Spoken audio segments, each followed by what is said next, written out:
បាទសូមជំរាបសួរពុកម៉ែបងប្អូនជាទីគោរពជាទីស្រឡាញ់តោះឥឡូវយើងមកស្ដាប់មើល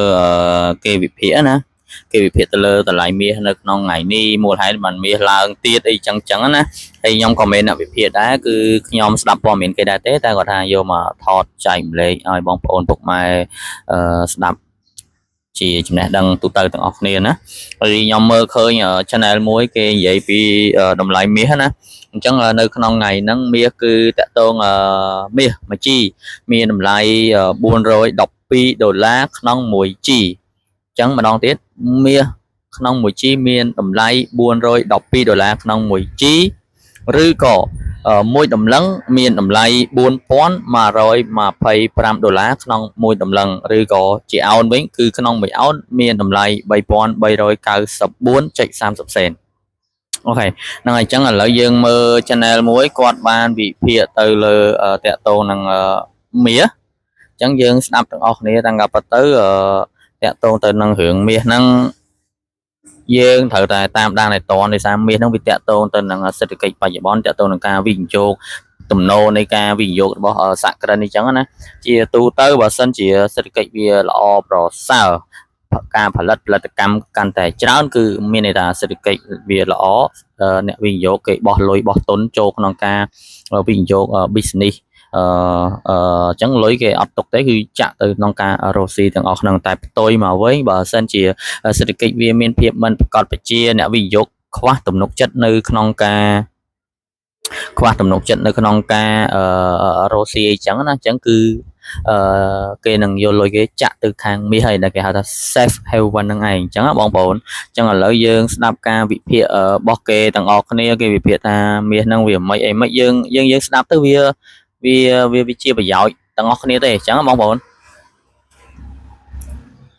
នេះខ្ញុំបើក channel មួយនេះស្ដាប់ណា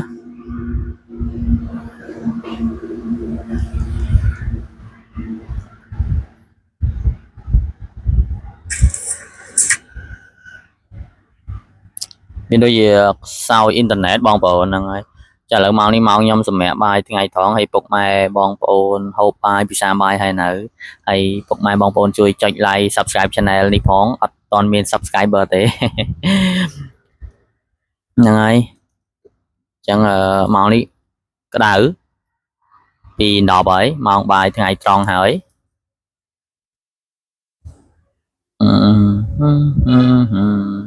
អ៊ីនធឺណិតវា slow ខ្ញុំចង់បើកសំឡេងអ្នកវិភាគណា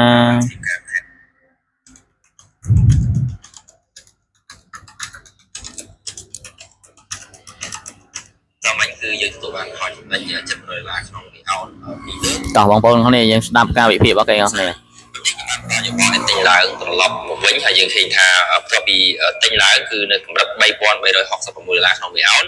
មកដល់ពេលនេះបាទចំណេញ$40ក្នុងមួយអោនហើយទាំងទឹកអញ្ចឹងយើងមកមើលតើកត្តាអីខ្លះជំរុញឲ្យទីផ្សារមានការឡើងចុះយើងឃើញថាយប់មិញបាទនៅម៉ោង1រំលងទៀតមានព័ត៌មានចេញពីធនាគារកណ្ដាលដែលលោក Powell បានលើកឡើងជាថ្មីថា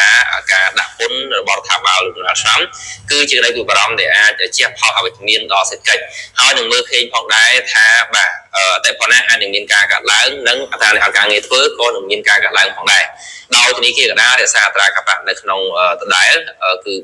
4.50% ដែលឡែកយើងឃើញថាពីខាងធានាថ្មីសហរដ្ឋអាមេរិកលោក Donald Trump វិញបានដឹងថាលោកនឹងមិនកាត់ពន្ធមកវិញទេរហូតតតែមានការចរចាជាមួយភាគីខាងចិនបាទមានលក្ខណៈបែបណាបន្ថែមទៀតដែលនឹងធ្វើឡើងក្នុងថ្ងៃសៅរ៍ចុងសប្តាហ៍នេះគណៈដែលស្ថានភាពទូទៅនៃសង្គ្រាមបាទរវាងរុស្ស៊ីនិងយូក្រែននិងតំបន់មជ្ឈមពារួមទាំងតំបន់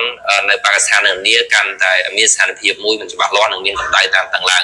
ស្ថានភាពទីផ្សារខាងឆៃមាសក្នុងថ្ងៃនេះខ្ញុំផ្ដល់យោបល់ទិញឡើងត្រឡប់ទៅវិញហើយយើងឃើញថាពិតបានកើតឡើងមែនបើយោងតាមសេចក្ដីទូទៅរួមទាំងបច្ចេកទេសជីដូដែលទីផ្សារអាស៊ីព្រឹកនេះបើកមកគឺមានសន្ទុះនៃការទិញឡើងទីផ្សារហាងឆៃមាសអាចនឹងមានការកើនឡើងបន្ថែមទៀតក្នុងទីផ្សារអឺរ៉ុបនិងទីផ្សារអាមេរិកបាទក្នុងថ្ងៃនេះដែលជាអាកាសមកលូសីបាទមានធ្វើការទិញឡើងបាទត្រឡប់ទៅវិញយ៉ាងណាក៏ដោយយើងទៅមើលអំពីការវិភាគបច្ចេកទេសបន្ថែមទៀតដើម្បីរកតម្លៃជីដូឲ្យកាន់តែបាទទទួលបានផលចំណេញនិងមានសិទ្ធិភាព យើងចាប់ផ្ដើមវិភាគទៅលើបច្ចេកទេសដោយយើងមើលក្រាបបកគោ candlestick 1ម៉ោងបាទយើងឃើញថាដោយបានឃើញពីបកគោចុងក្រោយនេះគឺបាទសន្ទុះឡើងតាំងពីបើកផ្សារអាស៊ីមកគឺមានការកើនឡើងបាទ3 4ម៉ោងជាប់គ្នាអញ្ចឹងដោយបានជម្រាបជូនពីខាងដើមតែតាមសភាពការនិងស្ថានភាពទូទៅដែលជំរុញឲ្យមានការកើនឡើងមកវិញជាងឃើញថាប្រាក់ដុល្លារថមថយតម្លៃទីមួយរូបិយប័ណ្ណផ្សេងៗរួមទាំងផ្សារហ៊ុនក៏មានការរងសម្ពាធធ្លាក់ចុះផងដែរហើយជំរុញឲ្យមានជាអសិទ្ធមានសុវត្ថិភាពមានការបាទកើនឡើងត្រឡប់ទៅវិញហើយនេះជាអ្វីដែលខ្ញុំធ្វើការវិភាគកាលពីម្សិលមិញយើងឃើញថាបាទឡើងចុះហើយម្សិលមិញខ្ញុំជឿថា signal 2 ដងគឺបានចំណេញបាទ2ដងតាំងពីកម្រិត3400ជាងបាទហើយលោកចុះម្ដងទៀតនៅកម្រិត3400បាទហើយគឺបានផលចំណេញតាមរយៈព្រឹកមិញបាទកាត់ចំណេញពីយប់កាត់ម្ដងហើយព្រឹកមិញកាត់ចំណេញម្ដងទៀតហើយក៏មានការទិញឡើងត្រឡប់មកវិញបាទពលគឺដល់ធ្លាក់ដល់66 62ព្រាមខ្ញុំរកយោបល់ទិញឡើងព្រាមហើយយើងឃើញថាព្រឹកនេះកើនឡើងមកប្រមាណជា40លេខហើយខ្ញុំជឿថាស្ពីបការទូទៅនឹងបាទជំរុញមានការកើនឡើងបន្ថែមទៀតអញ្ចឹងសូមបដូរបាទសូមបដូរទៅបច្ចេកទេសបាទនៅក្នុងការជិញដូរបាទខ្ញុំសូមបាទលុបពណ៌ខ្មៅនេះចេញអញ្ចឹង support ឬក៏ចំណុចទាបថ្ងៃនេះខ្ញុំដាក់នៅតំបន់ទាបទី1ក្នុងកម្រិត3777ដុល្លារបាទជាកម្រិតទាបទី1ហើយនឹងកម្រិតទាបទី2គឺតម្លៃទាបរឹងមាញ់តែក្នុងកម្រិត3360ដុល្លារជាងបាទ63ឬ64ដែលជាចំណុច support ឬក៏ចំណុចទាបបាទទី1ទី2របស់វាអញ្ចឹងអ្នកដែលទិញនៅម៉ោងនេះរៀងយឺតបន្តិចតែសម្រាប់បងប្អូនលោកស្រីដែលមានគណនីជួញដូរតែបានធ្វើការកក់ឬក៏ទិញតាំងពីព្រឹកនោះគឺបានទិញបានតម្លៃល្អបាទអញ្ចឹងដោយសារតែវាឡើងបាន30 40លេខហើយប៉ុន្តែខ្ញុំនៅតែមើលឃើញថាអាចមានសន្ទុះនៃការបាទកើនឡើងបន្ថែមទៀតអញ្ចឹងយើងឃើញថារៀងស្រកបន្តិចបាទអញ្ចឹងតម្លៃនេះអាចឡើងបាទសភាពការក្នុងនេះខ្ញុំអាចមើលឃើញថានឹងឡើងទៅរកកម្រិត3430ជាងដែលជាកម្រិតខ្ពស់ពីម្សិលមួយថ្ងៃនោះហើយនឹងបន្តឡើងបាទបន្ថែមទៀតទៅរកកម្រិត3470ឬក៏3500តែម្ដងបាទអញ្ចឹងនេះជាអ្វីដែលខ្ញុំមើលឃើញពីសភាពការក្នុងពេលបច្ចុប្បន្នដែលកំពុងតែវិវត្តបាទហើយយើងจะមើលសភាពការប្រែប្រួលឲ្យបន្ថែមទៀតដោយសារអឺរ៉ុបជាពិសេសផ្សារអាមេរិកខ្ញុំធ្វើការអាប់ដេតជូនដល់បងប្អូនដែលមានទៅនៅទីនេះឬជាបងប្អូនដែលលោកស្រីដែរធ្វើការបាទjoin ជាក្រុម VIP អញ្ចឹងបច្ចេកទេសខ្ញុំសូមធ្វើការអាប់ដេតប៉ុណ្ណឹងហើយយើងជួបគ្នានៅក្នុងពេលក្រោយទៀតអរគុណបងប្អូនលោកស្រីដែលតែតាមដានរកការបាទ like ឬជាការវិភាគដល់ខ្ញុំបាទហ្នឹងហើយបងប្អូនពុកម៉ែជាទីស្រឡាញ់អានេះជាការវិភាគរបស់ channel របស់គេអញ្ចឹងយើងគ្រាន់តែស្ដាប់ទៅមែនតើសម្រាប់ខ្ញុំគឺខ្ញុំស្ដាប់អ្នកវិភាគសេដ្ឋកិច្ចច្រើនទាំងវិភាគអ្នកដែលវិភាគនៅក្នុងស្រុកខ្មែរមានពី3 channel ដែលយើងស្ដាប់យកជាចំណេះហើយក៏យើងស្ដាប់ព័ត៌មាននៅក្រៅប្រទេសហើយក៏យើងស្ដាប់អ្នកវិភាគសេដ្ឋកិច្ចនៅក្រៅដែរអញ្ចឹងយើងស្ដាប់ឲ្យបានច្រើនកាលណាយើងស្ដាប់បានច្រើនយើងទទួលបានព័ត៌មានច្រើនអញ្ចឹងជាទូទៅយើងត្រូវចាំថាការដែលស្ដាប់ឲ្យច្រើនបំផុតដែលអាចធ្វើទៅបានណាគឺត្រូវតែព្យាយាមស្ដាប់ស្រូបឲ្យបានហើយរាល់ការវិភាគរបស់ភាគីនីមួយដែលយើងស្ដាប់បានហ្នឹងយើងត្រូវយកវាយកមកគិតដែរយើងយកមកគិតដែរថាតើ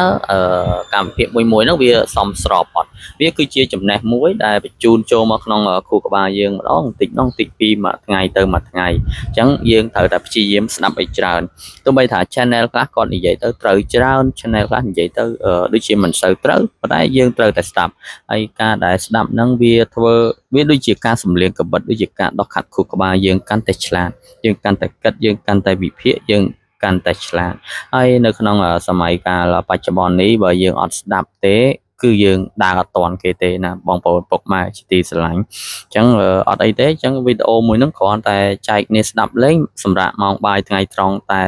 ប៉ុណ្្នឹងឯងហើយជាចុងក្រោយ